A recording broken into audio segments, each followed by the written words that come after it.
く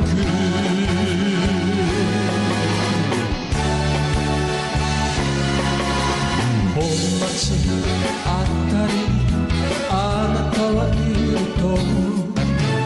風の知らせを背中で聞いてこんな女が一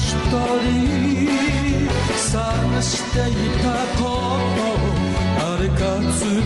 えてああ暗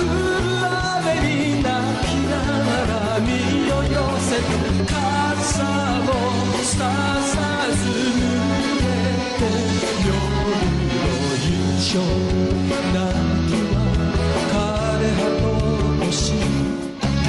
雨の歩道は寂しく光るあなたの影をあなたを忍んで南へ歩く